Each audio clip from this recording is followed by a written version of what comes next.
Wakorintho wa kwanza 3 mstari wa 10 hadi wa 15.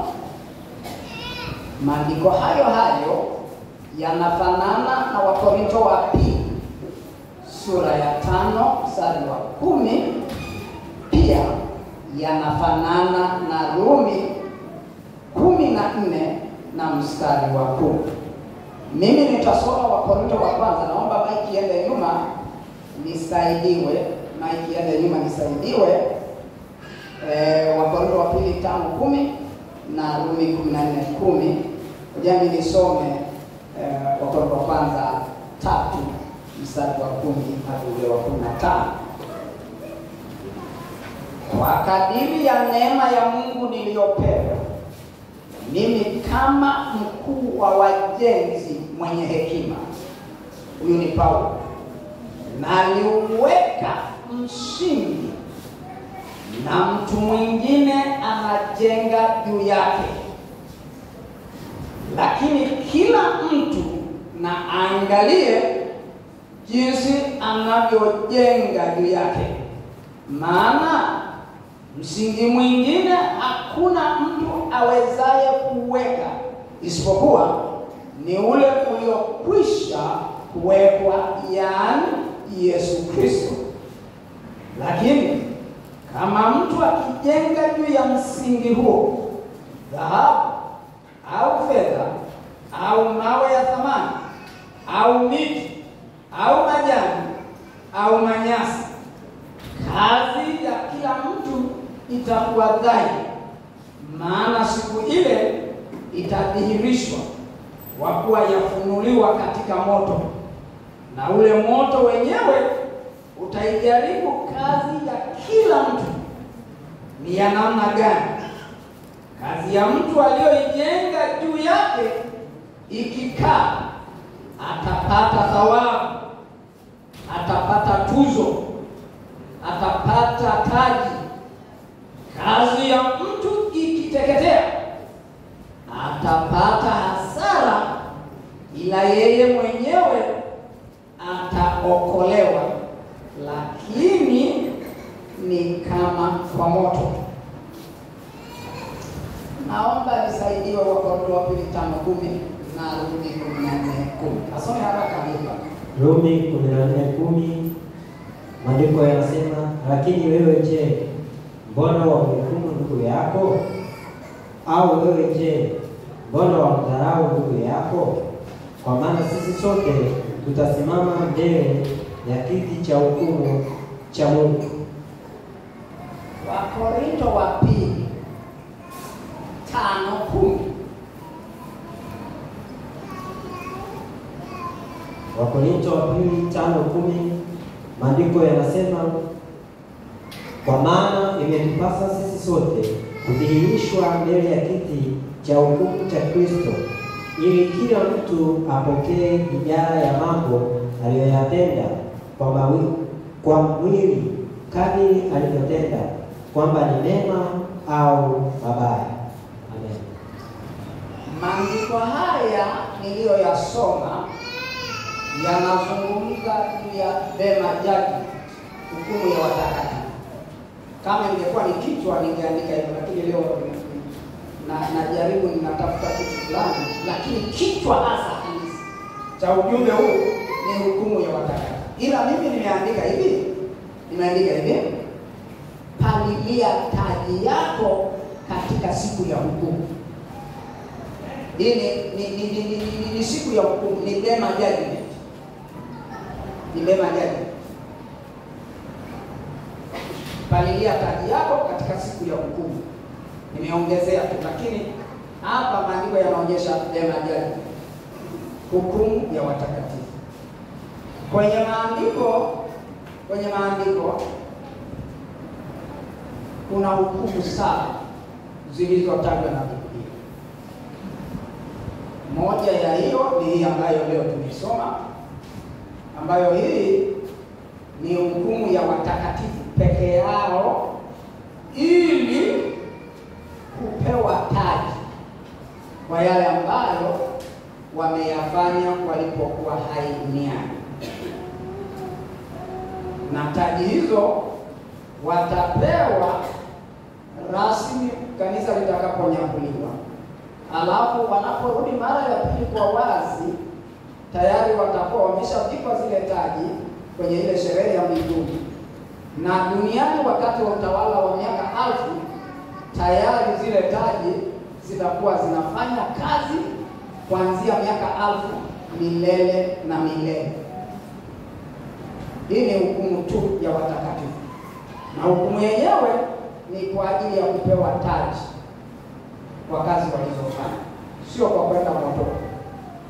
Hukumu nyingine ile iliyoandikwa katika Ufunuo 20 pale yenyewe inazungumza juu ya hukumu ya mwisho, the great white throne, kiti cha enzi kikubwa cheupe.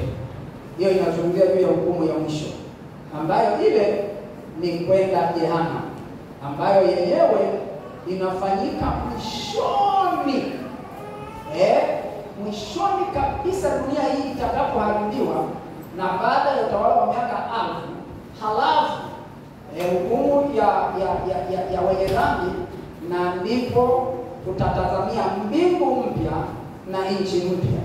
Na kuna hukumu mbalimbali, sitahitaji kuzisema kwa sababu leo nataka tu tuzungumze bema jadi.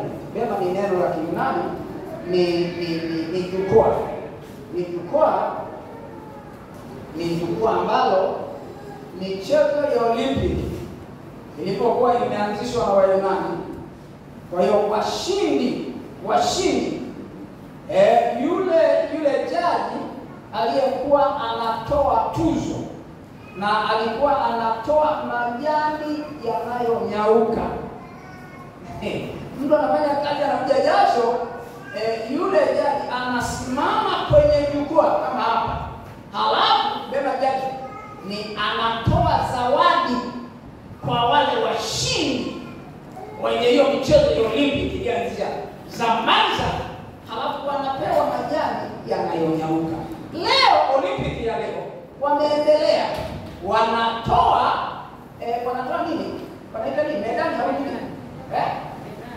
Wanatoa medali ya dhahabu, ndio ya juu zaidi. Inayofuata ni ya fedha, inayofuatilia ni ya shaba. Na zenyewe au wameendelea zaidi, zinawakilisha kitita cha fedha ambazo kwa kweli ukipata medali ya dhahabu unaagana na umaskini. Unaagana, sio nani hiyo. Hiyo unapewa na valishwa, lakini nyuma burungutu la dola zinafuata. Haya ni maendeleo makubwa.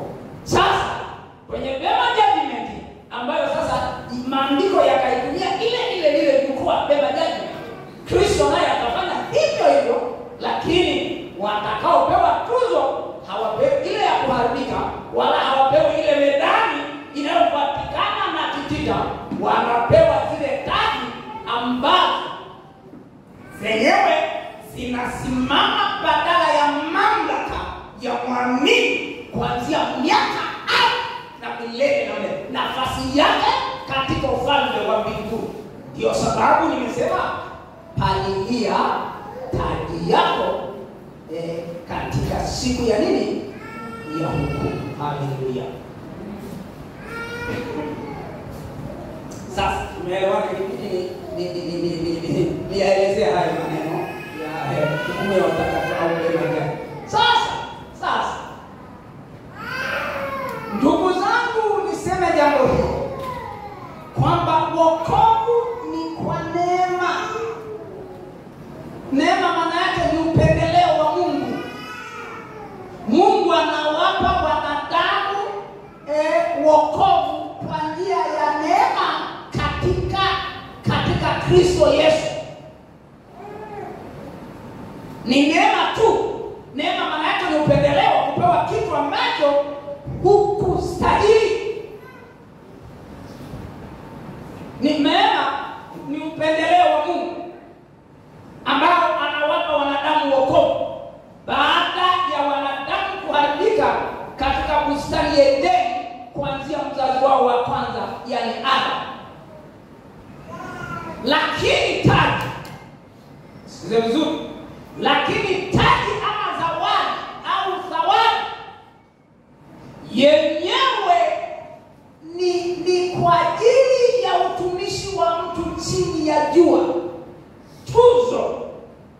tuzo. Tuzo inatolewa kwa sababu ya utumishi wa kiwango cha namna mtu alivyotumika duniani wakati yuko hai. Ndio anayeweza akapewa tuzo, anapewa zawadi. Sawa na wakimbiaji wa Olimpiki, wana michezo wa Olimpiki waliishia juu ya majani ya mitende, lakini leo Kristo yeye anawapa watu walio washindi katika pema judgment unapopitishwa pale. Wale waliotumika vyema walipokuwa duniani wanavikwa taji. Taji huwa inavikwa kichwani kama kofia, taji kama malkia wa Uingereza. Taji inaonyesha mtu anapokuwa ofisini anaivaa ile taji. Maaskari wanavaa ile kofia na wanakuwa kwenye mabega, inaonyesha mamlaka alionayo, mamlaka. Kwa hiyo malkia wa Uingereza anapokaa ofisini lazima taji ile iko kichwani, inaonyesha yeye ni nani. Taji humonyesha mtu nafasi yake, yeye ni nani. Vivyo hivyo watakaovikwa taji wataonyeshwa wao wanashika nafasi gani katika ufalme wa Mungu. Watu ambao tayari tunajua walishashika nafasi zao hawajafufuliwa ni Daudi. Daudi yeye atakuwa makamu wa Kristo wa utawala wa miaka 1000. Yaani baada ya Yesu, mfalme Daudi ndio makamu. Pamoja na udhaifu wake wote wenyewe, mimi ningekuwa binadamu, mimi ningefikiria ningemtaja watu wasiokuwa na makosa, akina Daniel, akina nani yule waliotajwa kwenye Biblia, akina Henoko, ni watu walio prove utakatifu hali ya chini. Akina nani wengine waliotajwa? Yapo majitu hatari yaliyotajwa kwenye Biblia.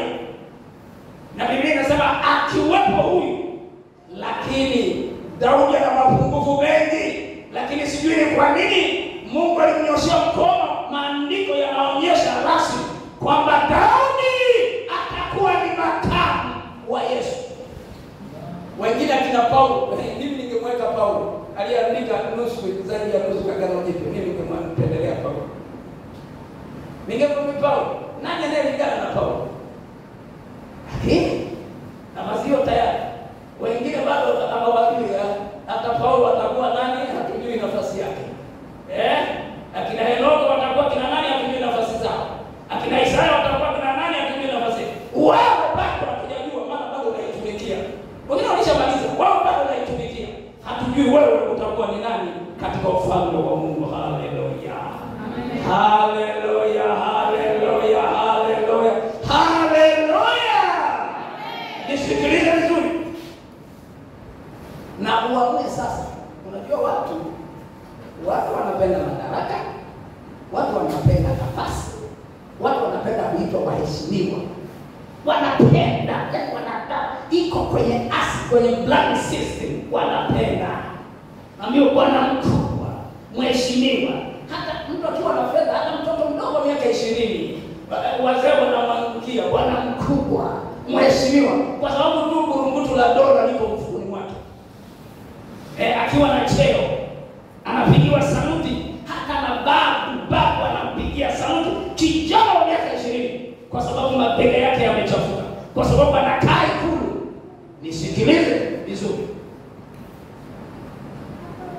Tafuta nafasi yako, palilia taji yako. Taji ni nafasi yako. Palilia taji yako katika siku ile ya pema judgment ya hukumu ya utakatifu. Sasa nimesema wokovu tunapewa kwa neema, lakini taji sio kwa neema. Taji ni kwa taabu yako, ni kwa utumishi wako wa maamuzi na mna ulivyoamua kumtumikia Bwana Yesu hapa duniani. Amua leo. Na Mungu ni wa ajabu sana. kichekesho kitakachokuwa mbinguni, tutaona wengine watakuwa wakuu ambao macho yetu hayakuwaona hapa duniani.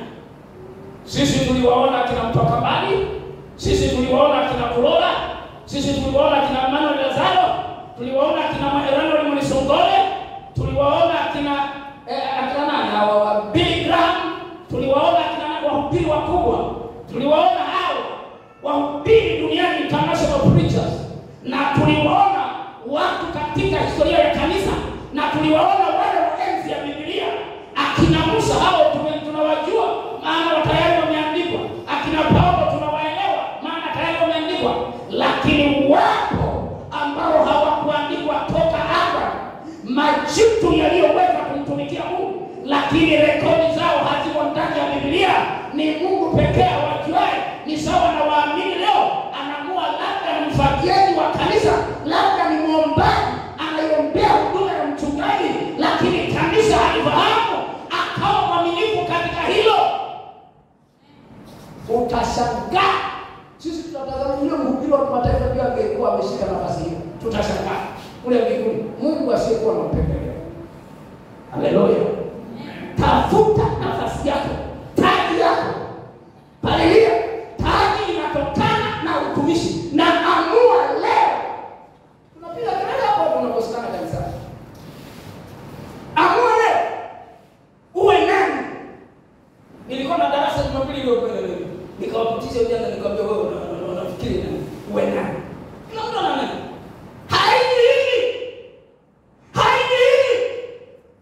Yaani sio kama vinashuka tu. Ni kazi. Haleluya. Haleluya. Niseme nisiseme. Leo tunakuwa walegevu, lakini tunatamani mambo mazuri. Kama ule ujumbe nilihubiri, watu wanatamani wale vizuri, walale vizuri, wawe na magari, wawe na majumba, lakini wameng'ang'ania usingizi kwenye kitabu. Hayo hivyo. Kama ingekuwa hivyo, kila mtu angefanya. Ni kazi, ni utumishi. Bwana Yesu asifiwe. Amen. Mahubiri haya tunayapata mara kwa mara. Tunakuwa kama lile harage lisiloiva. Nisikilize. Hivyo maisha tulio nayo sasa ni maisha ya kupanda. Maisha yajayo ni kuvuna taji. Maisha ambayo Mungu amekupa sasa duniani, miaka 50, miaka 60, miaka 70, ukiwa na nguvu miaka 80, miaka 100, wengine wanafikisha kama wazazi wako. Na imekuwa mgumu kwa sababu tunakula vyakula vya kisasa. Lakini maisha ambayo Mungu amekupa ni maisha ya kupalilia, ni maisha ya kupanda, ni maisha ya maandalizi ya nafasi yako katika ufalme wa mbinguni. Nisikilize, maisha ulio nayo, utumishi huu katika maisha yako ni maisha ya maandalizi, kwamba unaamua uandaje maisha yako ya baadaye. Maamuzi yako. Swala la maisha, maandalizi, kila mtu anaamua anafanya maandalizi. Kuna kijana anafanya maandalizi ya maisha yake ya baadaye, anajibidisha kusoma. Niliwauliza unataka uwe nani? Anatia kitabu. Anajibidisha. Anakuwa mfanyabiashara. Anajibidisha. Maana anatarajia awe nani. Ukiwa na lengo uwe nani, ni lazima ulitumikie lile lengo. Haleluya. Haleluya. Na uliwekea mikakati namna ya kulifikia lile lengo. Kwa hiyo maisha haya ni maisha ya maandalizi.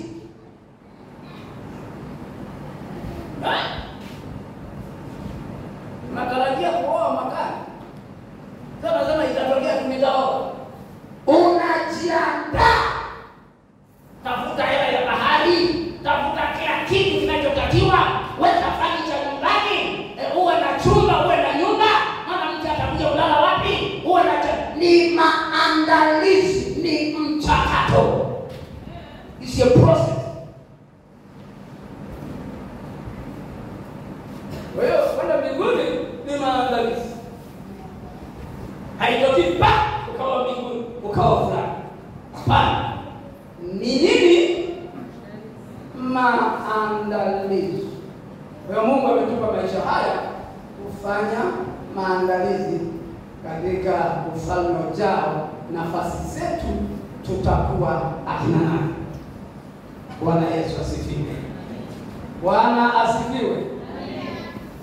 Kumbe basi nafasi pekee ya kutengeneza taji yako, sikiliza, nafasi pekee ya kutengeneza taji yako ni maisha ya sasa. Sio baadaye. Ukiondoka hapa hakuna kitakachoendelea. Kinachosubiriwa ni kile ambacho ulishakifanyia kazi, unakivuna. Maana wakati wa kupanda umekwisha kupita. Maisha ya sasa, narudia, makumbe basi nafasi pekee ya kutengeneza taji yako ni ya maisha ya sasa, sio ya kesho. Ni wakati huu. No other time after this life. No other time. There is no other time. After baada ya maisha haya hapana nafasi nyingine ya pili. There is no other time after this life. After earthly life, there is no other time. Hapana nafasi Baada ya maisha ya hapa dunia. Ukiwa kule utasema ninge. Ukisoma Luka sura ya 16:19, yule tajiri na Lazaro. Ni 16. Ni Luka 16. Ninge. Sasa ninge majuto ni nani? Majuto ni mkuu. Ninge. Sasa mbona umeona nafasi ya duniani huko ninge. Fanya sasa maandalizi. Mwambie jirani yako fanya maandalizi sasa. palilia taji yako ni sasa kuchakarika. Amesemaje? Ataendelea kulala usingizi, sio?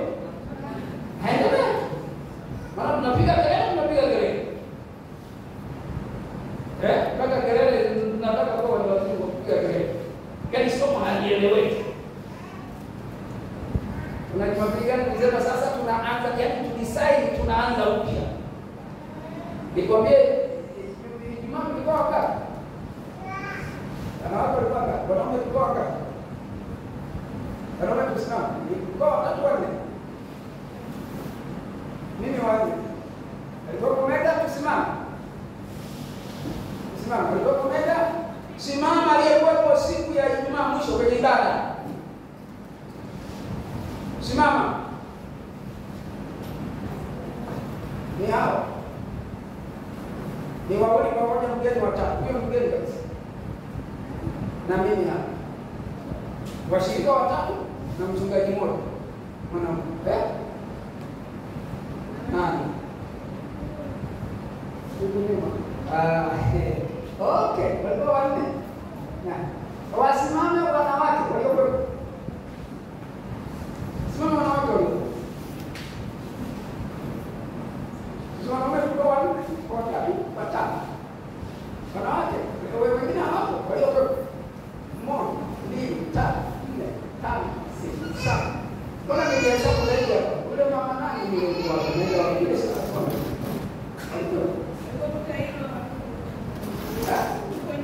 Alikuwa 1, 2, 3, 4, 5, 6, 7. Ni hatari. Hii ndio ibada ya katikati ya wiki. Haya. Lakini tuliweka signature mbele ya Yesu kwamba tufutie yaliyopita, si ndwele, lakini tugange hawajayaganga bado. Kwa hiyo mshahara utalingana na kazi ya mtu. Mshahara ni mavuno ya kazi ya mtu. Mtu apokee mshahara ni kazi. Taji haipokelewa hivi. Ni mshahara wa kazi ya mtu. mahubiri ni mazuri, tusitoke nje. Labda kama na fungo la kuharisha. Hapo sasa ile ni nature, huwezi kuzuia. Maana tukikuzuia kanisa kutaharibika. Nisikilize.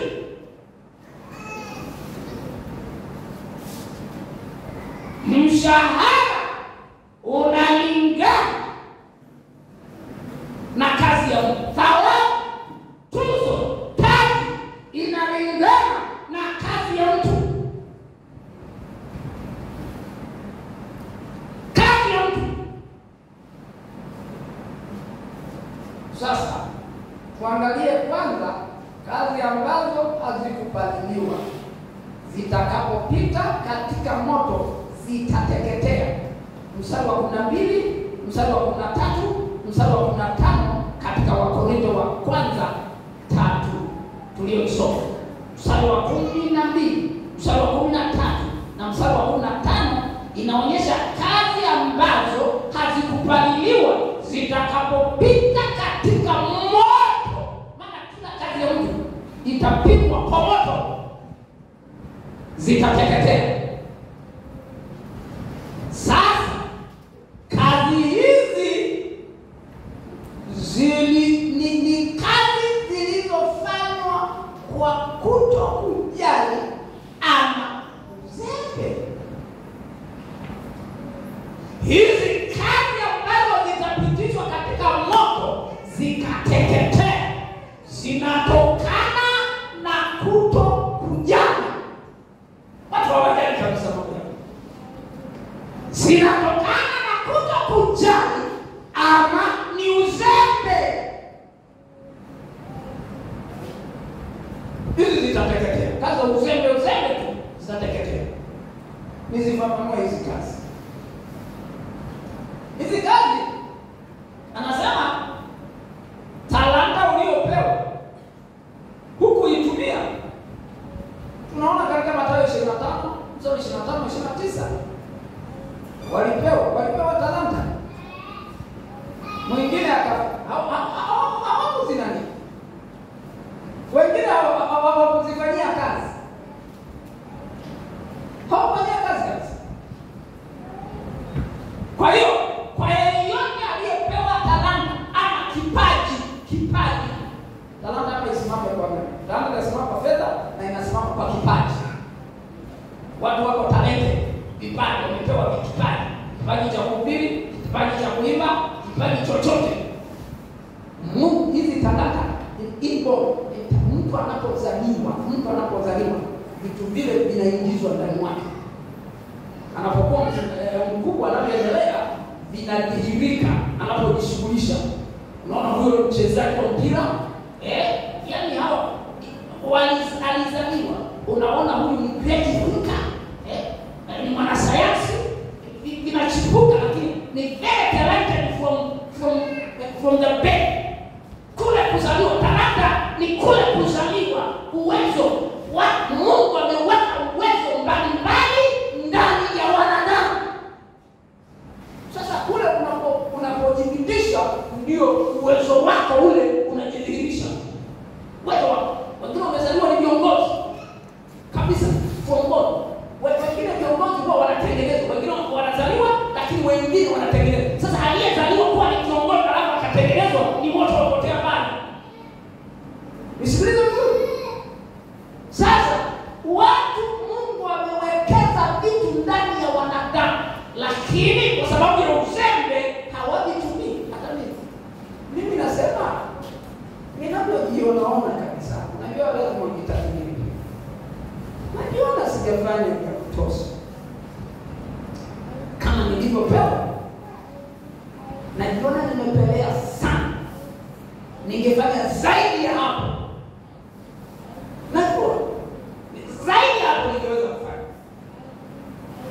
Lakini ndio tunasema hizi kazi ni za uzembe, za kutokutumia vizuri talanta yako. Kutokutumia vizuri. Kutokutumia vizuri muda uliopewa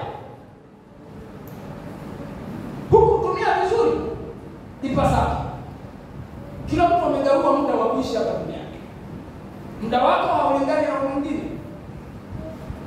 Kila mtu amegawa. Na alafu sasa ikawa kifungo hujadilishwa. Hujadilishwa utafika miaka 70, hujadilishwa utaishia miaka 20, 30. Wengine kwenye mimba, kila mtu amegawa muda. Mungu ametoa muda kwa kila anayekuja hapa duniani. Kila anayekuja hapa duniani ana muda. Na hili ndilo ambalo laiti mtu angelijua kesho hayuko duniani, asingeishi kama hivi.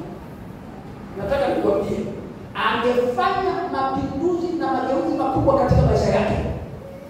Ukiambiwa kesho hiki, unafikiri kwanza kusingiza utakuja? Hebu semeni kwa kweli. Yaani kesho tunapopenda kuishi hapa, kesho hautakuwepo hapa duniani. Yaani ungeambiwa na Mungu alivyoruhusu amemtumia kila mtu, lakini hamwambii miaka 50, hamwambii 60, hamwambii 70, hamwambii 100.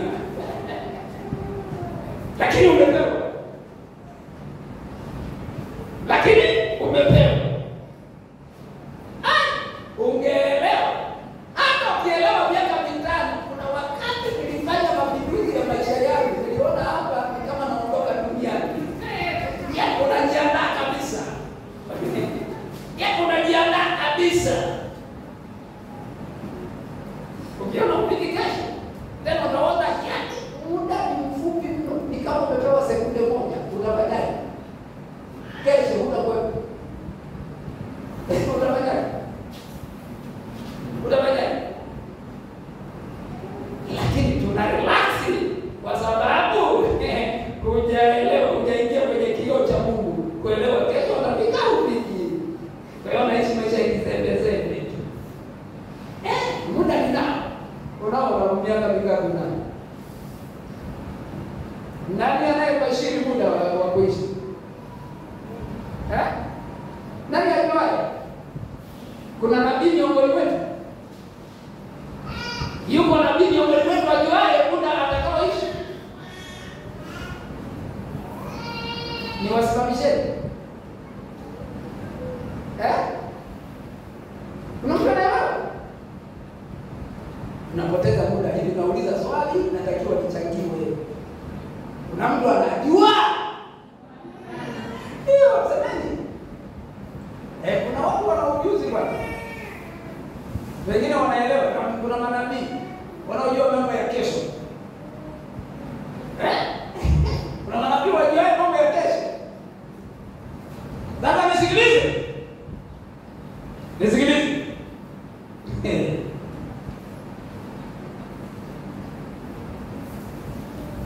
Muda uliopewa huku utumia ipasavyo.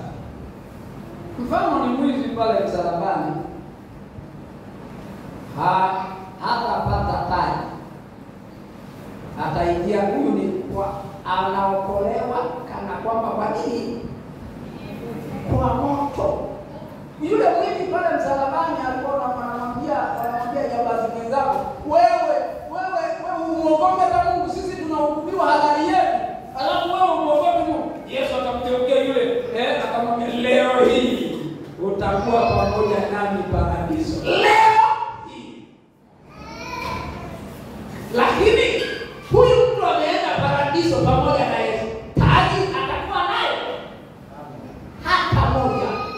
Yaani kichwa chake ni cheupe, hana taji, hana nafasi. Huyo atakuwa ni kibarua wa watu wengine huko mbinguni wa mwisho.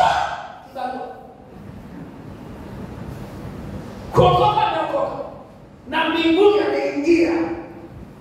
Lakini muda wote akafanya ujambazi, anakuja kuokoka dakika ya mwisho ya kupata roho. Mungu angekuwa asimami, nafikiri angepata. Lakini Mungu kwa sababu ni hakimu wa haki, na hivi tunasema ni beba ya hukumu ya takatifu. Hata taji moja hivi msalabani. Maana ametumika lini baada ya kuokoka? Anakata roho mbinguni, anaingia mwenye msalabani. Hajaiba hata pambio moja. Hajavuta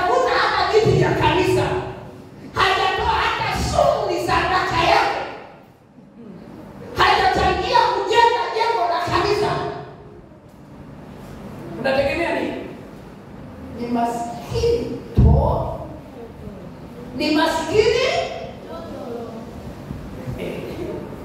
Acha mwambie jirani yako, muda uliopewa utumie vizuri. Usifanane na mwili msalabani aliokoka dakika ya kifo. Alafu wengine nao wao anatumia muda wake wote, anapoanza mkongoje hivi anasema Yesu nisamehe dhambi. Sasa wewe huyu kikongo huyu wa miaka 90 huyu ana faida gani huyu? Kisha kula kwa wote.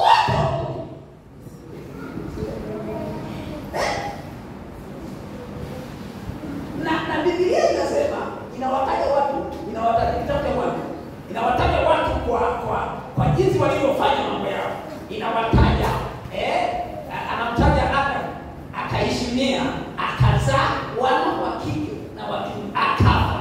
Akamtaja fulani Methuselah, akaishi miaka 900, aliyeishi miaka mingi 969, akazaa yaani miaka mingi. Methuselah aliishi mpaka kuliko hata babu yake, akaishi miaka 969, akazaa watoto wa kiume na wa kike, akafa.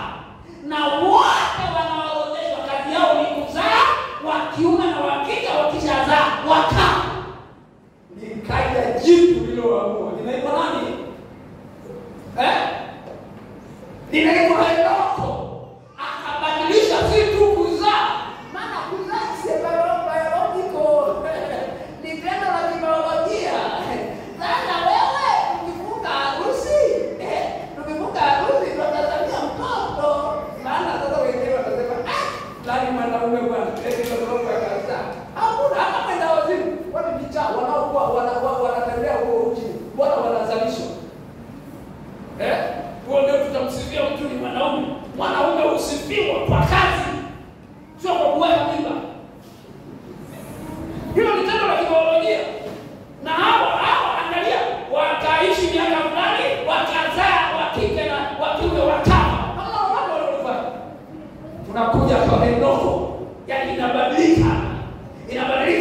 Wakasema Henoko alipofikisha miaka mingapi? Akaamua akatembea na Bwana. Jipi akabadilisha, sio tu kuzaa ni biological. Ni kila mtu tu ambaye sasa kama uzazi huko lazima watatoaje?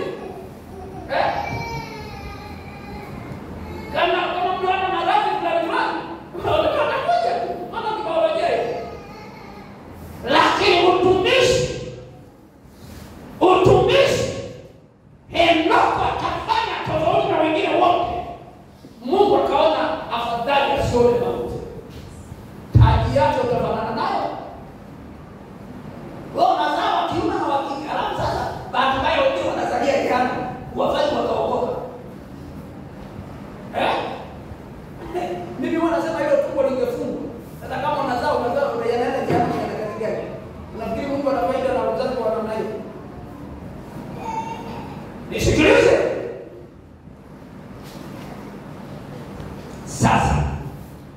Sasa huo ni muda uliopewa.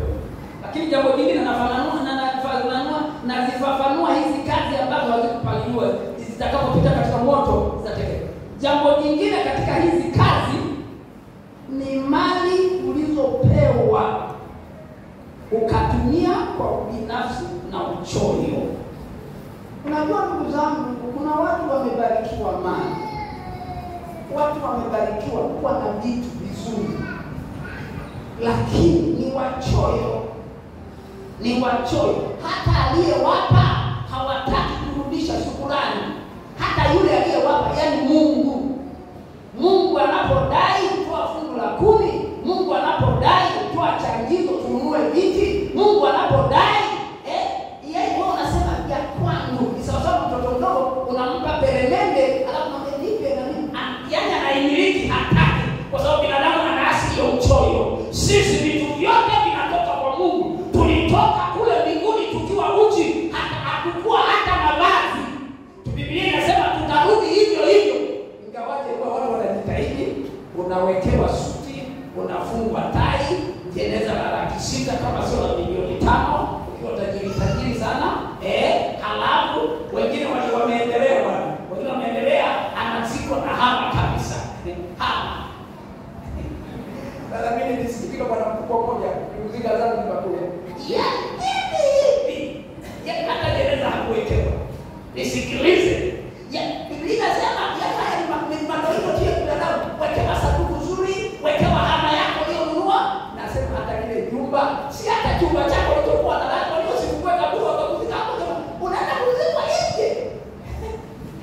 Juzi nilikuwa Mwanza. Askofu wetu yule wa jimbo la Mwanza Rubisha alizikwa vizuri na mke wake pale, wamezikwa kwenye madhabahu nyuma, sio hapa nyuma kama kwenye ofisi yangu kule, wamemzika kule, wakamjengea ratiba, kanyesha huko, wakamwekea marumaru hata mvua inyeshe. Amewekewa tairi vizuri na mke wake hapo, na bana hapo, yani mvua ikinyesha, jua likija, yeye yuko kwenye starehe ya binadamu. Mazishi mazuri. Na Mwalimu Nyerere alikuwa amejengewa kibanda. Nilikuwa nakiangalia. Sijawahi kuenda kutia mami. Angalau yani bwana mkubwa bwana. Sasa kwa nini jua lipiga huko? Hapana. Rudisha watu wamejengea na banda kabisa na mke wake. Walifuata yeye mke wake hapo. Anasema rudisha. Yule siku alikuwa anaitwa nani mke wake kuliweza jina. Wamelala pale. Wamewekewa tani. Safi kabisa. Alafu na kajumba chao pale. Sijui wanawasiliana kama kipenzi hapo. Acha kabisa. Watu wakijaribu kusema vizuri bwana. Na wengine wakaenda pale hata ndani ndani. Na mimi nasema jamani, wanakutoa kwenye yule aliyesakatiwa wao kama alisaidia kwa pili. Yake tajiri kuna ghorofa pale alisamjini. Nyumba juu na akiwa kwenye sebule ya juu mfano sio mijengaje, unaiona sebule ya chini. Wakati anaona nasema kweli nakufa jamani, na acha nyumba yangu nzuri na kweli hivi nakufa kweli, hivi kweli ndio ninakufa hivi. Acha kabisa, ulikuja uchi utarudi wangana kabisa kama ulivyokuja.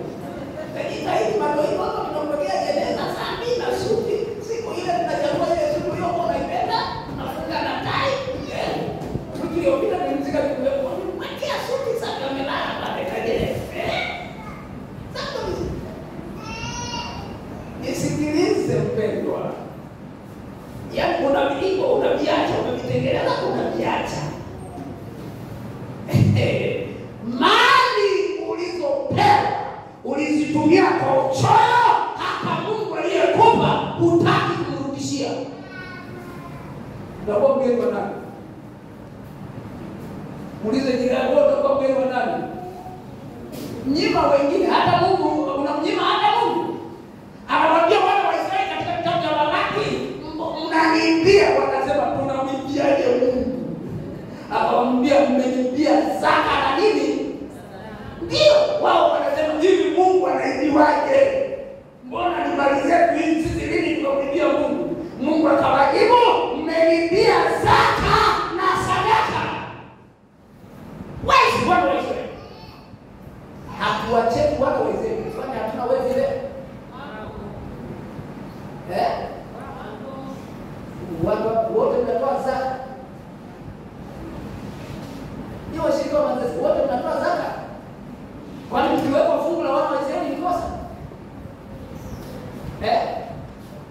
Hukumuni nini? Eti ni kosa Mungu akisema mnamwingia zaka na sadaka ni kosa?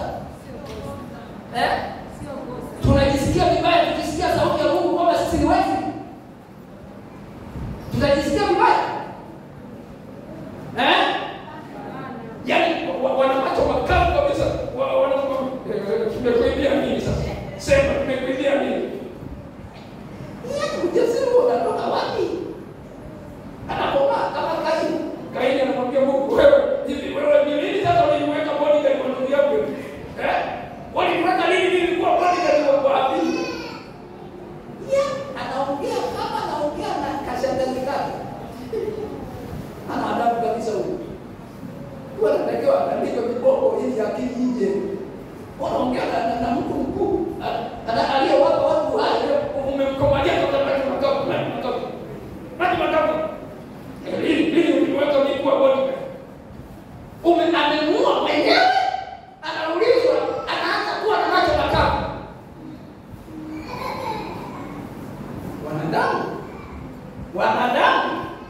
Wanadamu wanasiri yoyote, lakini Mungu anawajua. Unamtazamia Mungu, unamwambia nini sasa? Sema sisi tunaiba sisi. Sisi tumeiba, sema sasa kama tumekimbia. Mungu akasema mmeniibia zaka na nini? Na Kaini akaambiwa damu ya ndugu huyo inaniibia kutoka. Haya. Kazi zilizofanya. Na nazifafanua hizi kazi ambazo zitateketea. Yake nasema ni kazi zilizofanywa kwa nia mbovu, kujionyesha au kujipatia utukufu. Yaani mtu anachapa kazi anasema ninajenga jengo na kuchukua waamini 30,000. Anajitangaza kama bwana mmoja yuko huko karibu na Rivers anajiita mwingine yuko Mwenge anajiita yeye ni kiboko cha majini. Yaani jini likikutana na yeye linakutana na kiboko. Yaani watu wanajiita majina makubwa yanamzidi hata Mungu. Wanajitoa hivi wewe unaweza ukatoa pepo wewe. Binadamu kama mimi. Mwenye damu na nyama. Uwezo huo umetoa wapi? Kama ukupokea kutoka wapi? Ndio maana mkishafanya yote, semeni sisi ni watumishi tu, tusiokuwa na nini? Na faida. Mwenye kazi hizo ni Mungu, ndiye anayewawezesha wahubiri, ndiye anayewawezesha waamini kufanya hizo kazi, sio kwa nguvu zako wala kwa uwezo wako, bali ni kwa Roho. Ndio binadamu anaweza kufanya. Sasa mtu anajiita mimi wengine akajisifu. Akasema Bwana, hapa Tanzania watumishi wa Mungu wako watatu. Hapa duniani. Akasema Tanzania ndio mimi mwenyewe. Nimemsikia huyo mhubiri mstari kusema nini? Anasema mwingine yuko wapi? Mwingine yuko Israel na mwingine yuko Marekani. Watumishi wa Mungu duniani wako hawa. Mwingine yuko Tanzania hapa na mwingine yuko Israel, mwingine yuko Marekani. Sasa ndugu zangu, tuna Mungu ametupa watumishi watatu. Na kwanza hata sisi tuliobahatika hapa, mtu atoke Kigoma, mtu atoke Mtwara, mtu atoke Mara. Jamani, hao watahudumiwa dini hao wanadamu. Afrika yote, maana Tanzania itakuwa Afrika angalau ni karibu waje. Watoke Ethiopia, watoke Egypt, watoke Nigeria, watoke wapi? Kongo angalau ni jirani. Watoke kote. Morocco, Libya. Na maskini tusioweza kupanda ndege Israeli tutakwenda sakani. Marekani na Trump mwenyewe anakufukuza kule Marekani. Akakabisa. Sasa tutaenda kuhudumiwa lini kule Marekani ndugu zangu? Afadhali wa Tanzania ndio baadhi tunaye huyu. Yaki huku ni nini kufuru? Hii nini? Ni kufuru juu ya kufuru. Tena ni kufuru ya karne ya 21. Unajua kuna watu waliowahi kufuru. Mwingine alikuwa mgombea urais wa nani? Leo kwa jamii alikuwa mgombea urais wa Brazil. Anasema Mungu akinipa tu kura 500 za ziada, hata Mungu hawezi kuzuia niwe rais wa Brazil. Hata Mungu hawezi kuzuia. Mungu akaruhusu, akasema hizo kura utazipata. Akazipata, akatangaza mshindi wa urais wa Brazil. Haikufika siku ya alipotangaza, haikufika siku ya kwenda kuapishwa, Mungu akamwita aje mbinguni kuripoti. Mungu anazuia.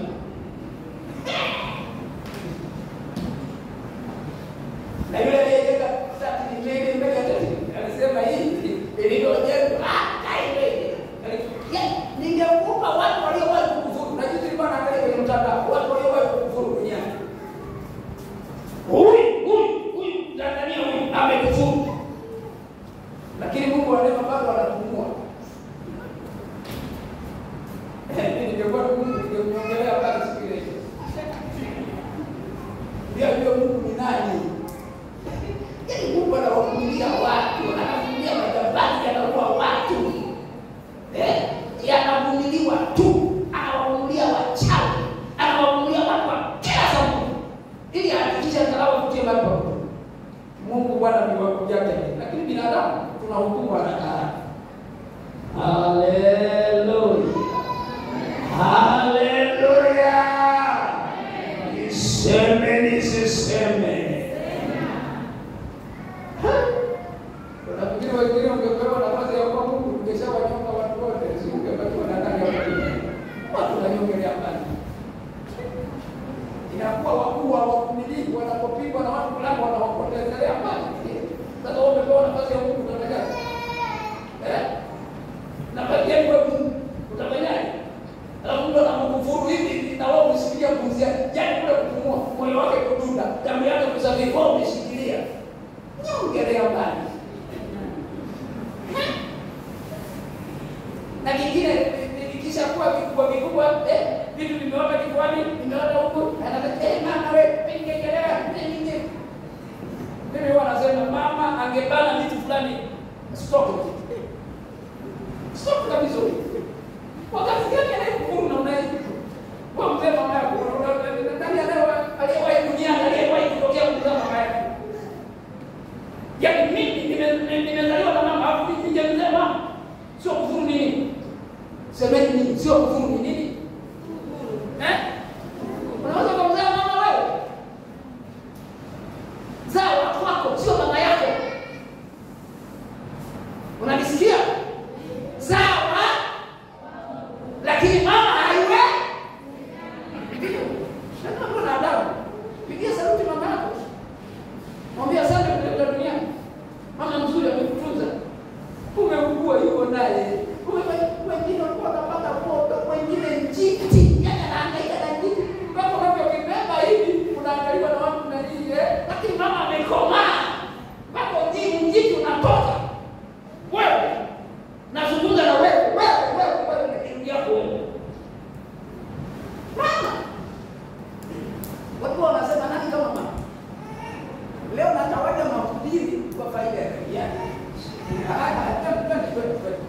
Kwa hiyo kazi zilizofanywa kwa nia mbovu kwa kujionyesha kwamba mimi ni mtoaji, kwamba mimi ni mwimbaji wa kimataifa, ili watu waone, ili ujichukulie utukufu, aonekane mwimbaji au mtoaji, amekwisha pata thawabu yake. Mathayo 6 mstari wa 2. Hawa wanaojionyesha, hawa kazi ambazo mtu anafanya sio kwamba apewe credit na Mungu, anataka wanadamu wampe credit. Sasa kama unapewa credit na wanadamu, Yesu anasema Mathayo 6 mstari wa 2, ni tayari umeshapokea taji yako ya dunia ya wanadamu. Taji ya Mungu hutaipokea kabisa.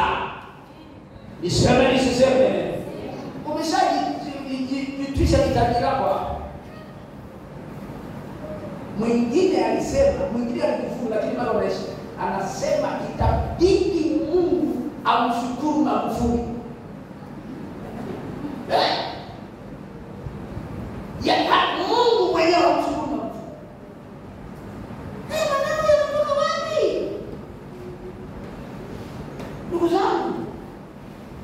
Lakini Mungu anawavumilia wanadamu ili wafikie nini? Mungu anawavumilia wanadamu ili wafikie nini? Toba. Mungu ni mvumilivu. Mungu ni mvumilivu. Haya. Kazi zingine ambazo zitateketea, zikipita katika moyo, ni kazi zilizofanywa kwa hila ya moyo, kwa mashauri ya moyo. Yaani watu wengine wana hila.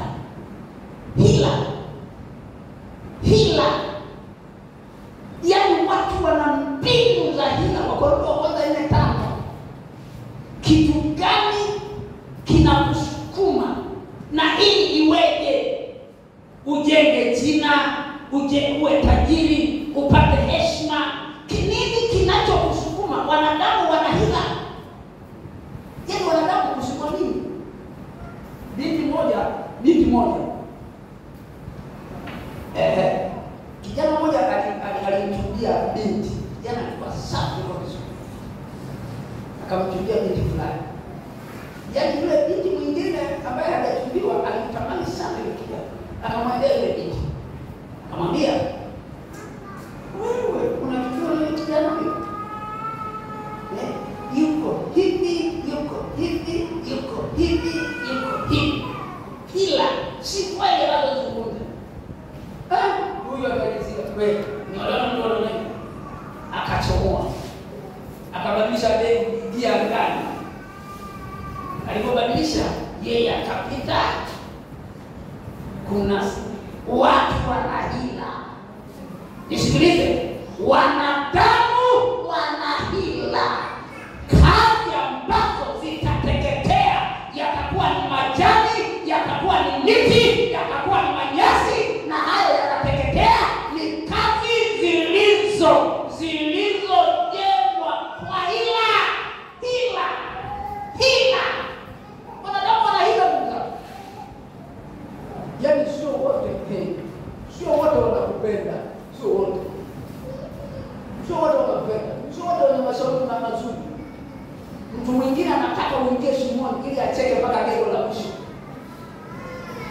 Unanisikia? Amen. Sio wote.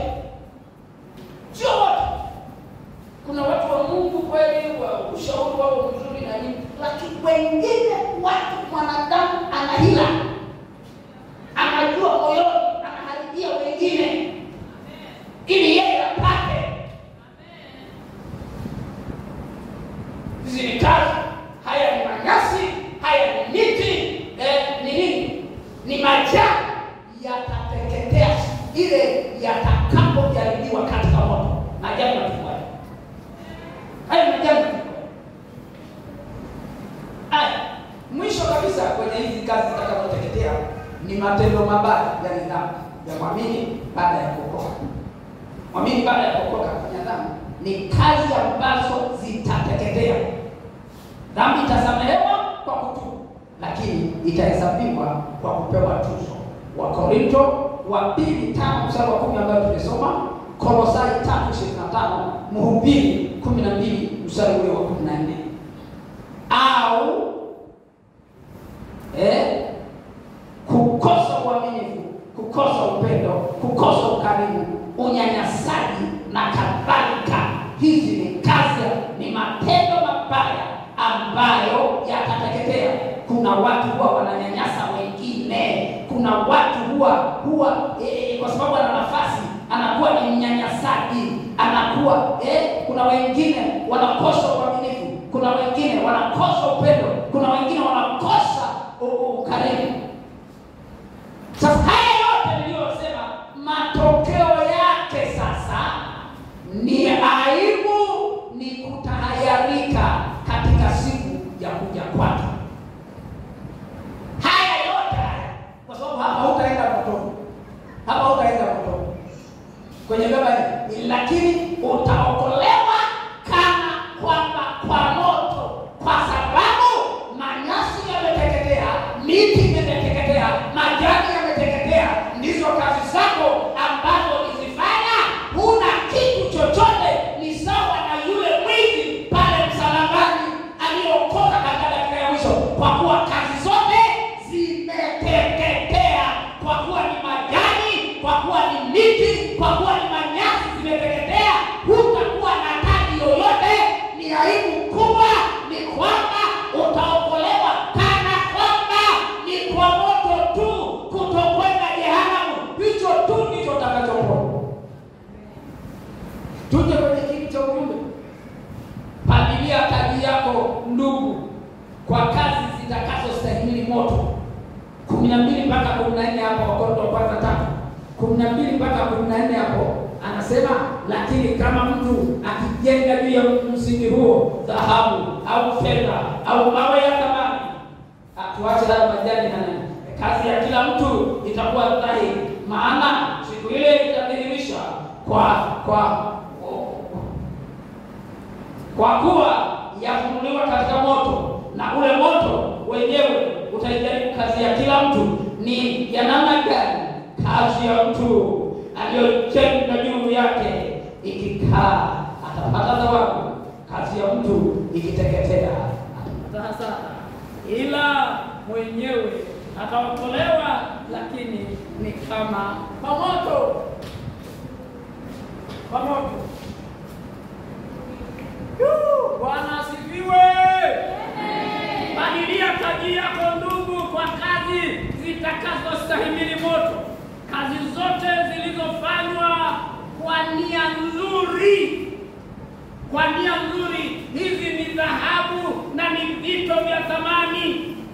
Kazi ambazo zimefanywa hizi ni dhahabu na ni fedha na ni mawe ya thamani, vito vya thamani. Ni kazi zote zilizofanywa kwa nia nzuri, kwa nia njema, kwa ajili ya Bwana. Nianze kuzifafanua. Moja, ukarimu, utoaji. Mathayo 10:42. Ni kazi ambazo, kwa mfano moja ya kazi hizo ambazo zitastahimili moto ni ukarimu, ni utoaji. Namba 2 ni kazi za kanisa, kushuhudia, kuimba, kuwaleta wengine kwa Yesu, kufanya usafi kanisani, kuomba, kuliombea kanisa na kadhalika. Vipaji ambao nilisema talanta, vipaji vimetumika ipasavyo kama Mungu alivyokupa. Wewe ni mpiga kinanda, wewe ni mpiga gitaa, wewe na kadhalika. Vipaji ambavyo umepewa zile talanta ukazitumia kwa ajili ya ufalme wa Mungu, hiyo ni dhahabu, hiyo ni vito vya thamani, hiyo ni fedha. Itakapofunuliwa katika moto itasimama. Lakini pia muda ambao Mungu amekupa hapa duniani ili uweze kutumika muda wako wa kuishi hapa duniani ukautumia vizuri kwa maslahi ya ufalme wa Mungu, kazi hiyo ni dhahabu, kazi hiyo ni vito vya thamani, kazi hiyo ni fedha. Hiyo itasimama inapofunuliwa katika moto.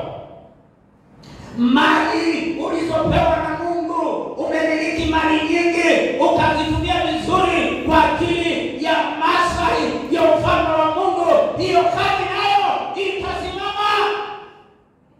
Kazi ambazo zinafanywa kwa bidii wala si ulegevu, tena zinafanywa kwa bidii na kwa upendo unaobubujika katika moyo wa Mungu na kipaumbele katika maisha yako, ambayo Biblia inasema Mathayo 6:33, tafuteni kwanza ufalme wa Mungu na haki yake, na hivyo vingine vitazidishiwa. Maslahi mali ulizopewa unazitumia kwa ajili ya ufalme wa Mungu kwanza, si kwa ajili ya familia yako, si kwa ajili ya binafsi wako, lakini kwanza Mungu na baadaye vingine. Hizo kazi ndizo dhahabu, hizo kazi ndizo fedha, hizo kazi ni vito vya thamani. Itakapofunuliwa katika moto itapita, na ndipo mtu atapewa taji. Haleluya. Namaliza. Mambo mengi hapa. Maisha matakatifu ya mwamini. Nipe maisha matakatifu. Anamwakilisha Yesu. Ni barua ya wazi. Maisha magumu hayatakuletea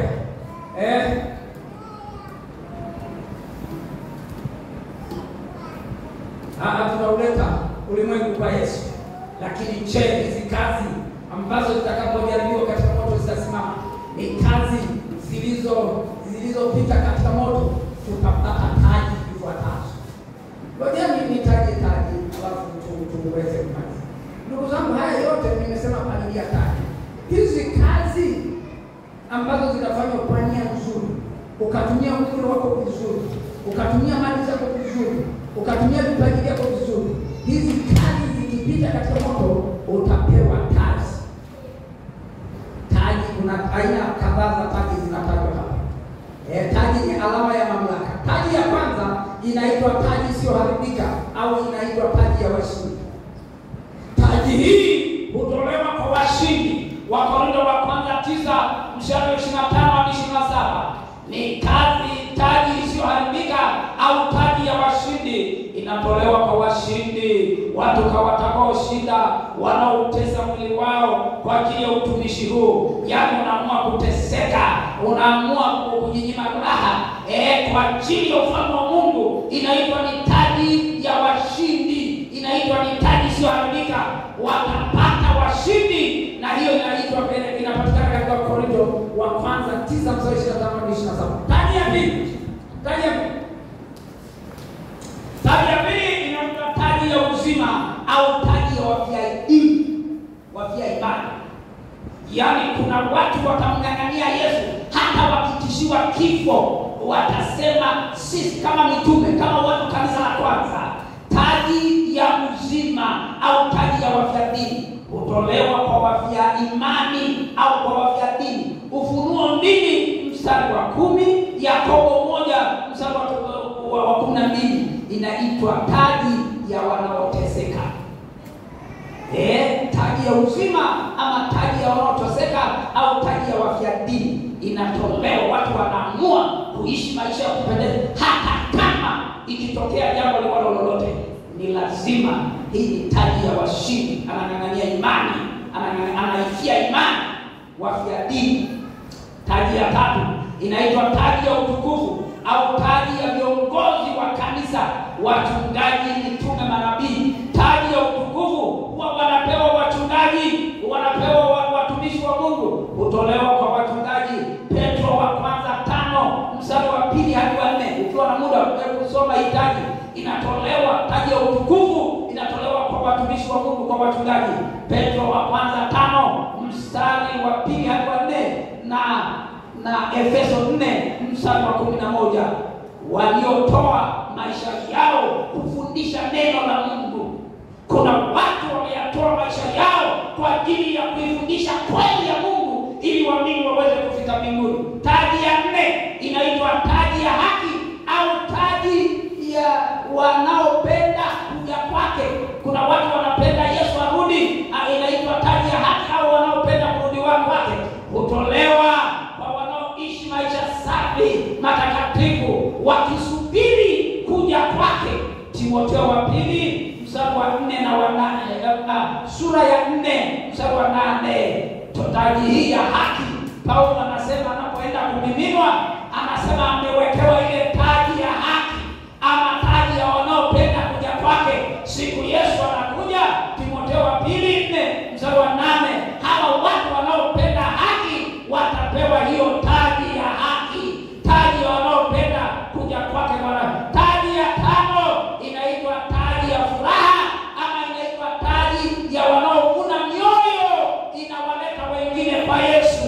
Hii taji hutolewa kwa wanaowaleta wengine kwa Yesu, wanawashuhudia. Wathesalonike wa kwanza sura ya 2:19-20 inaitwa taji ya furaha.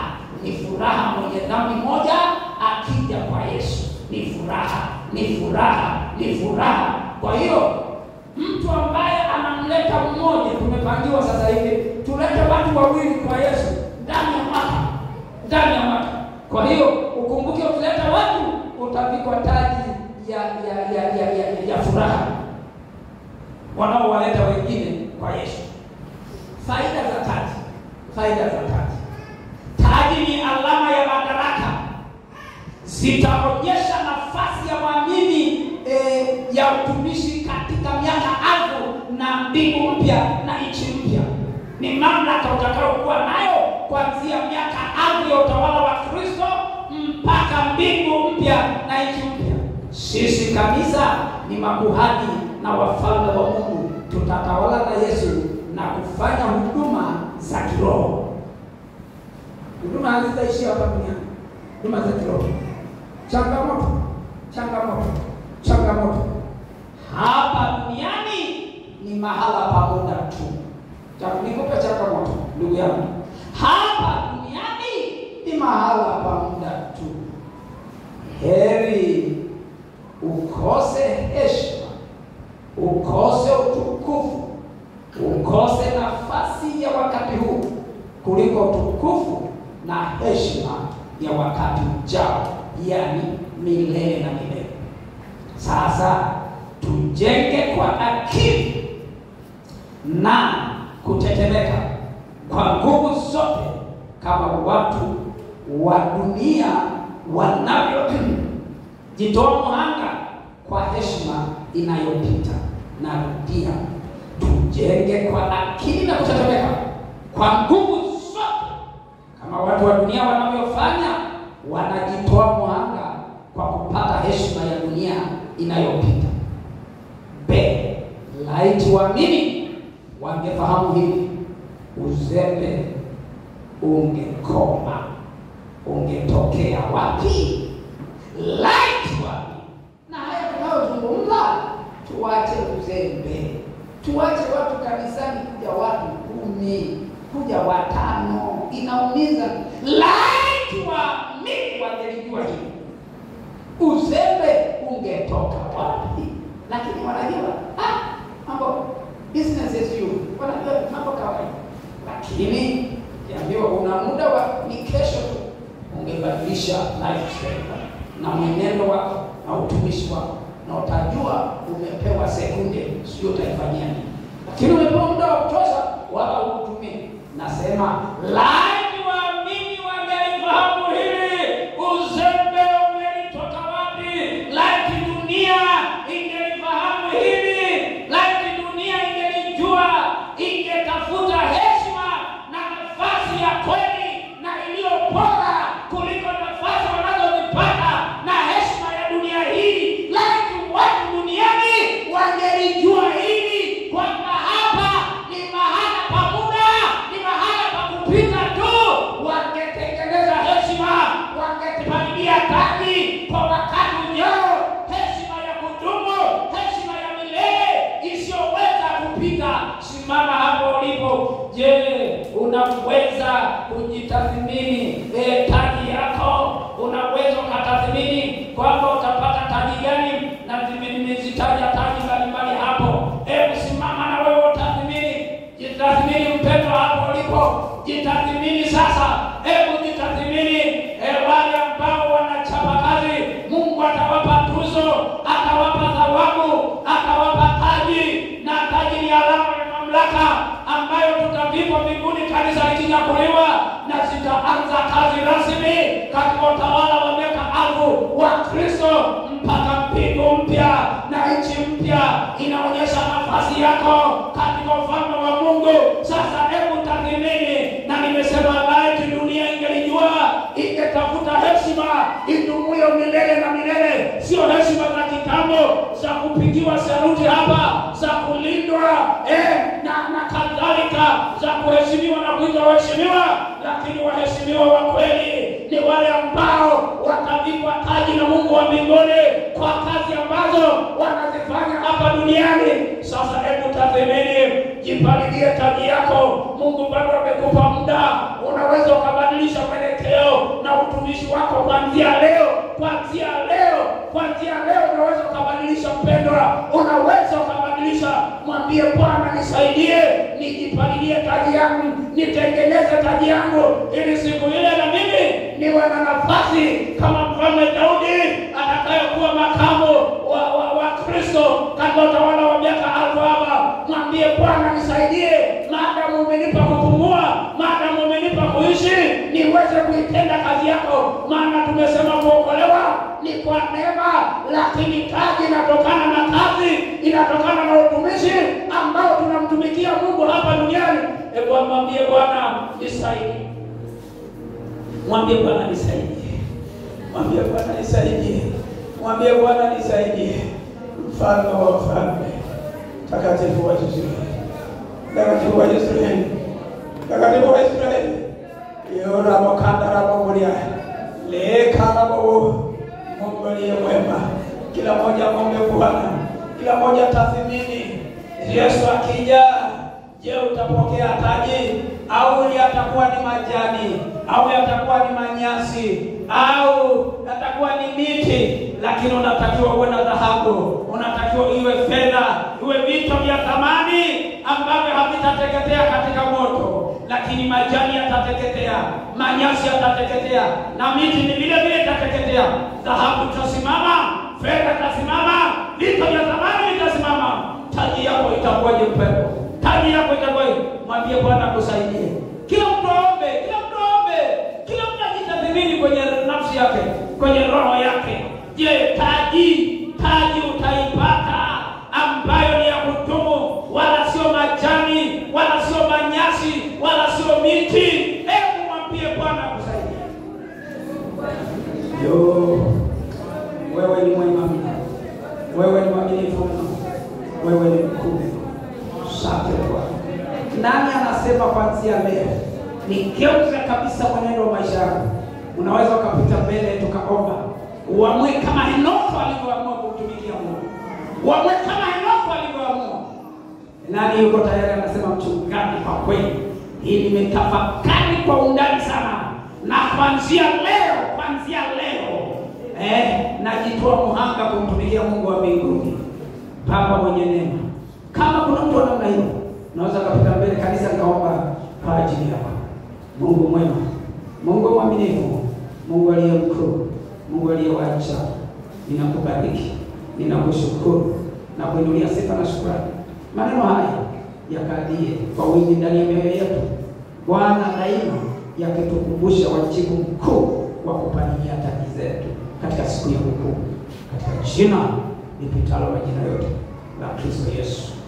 Amen, amen, amen.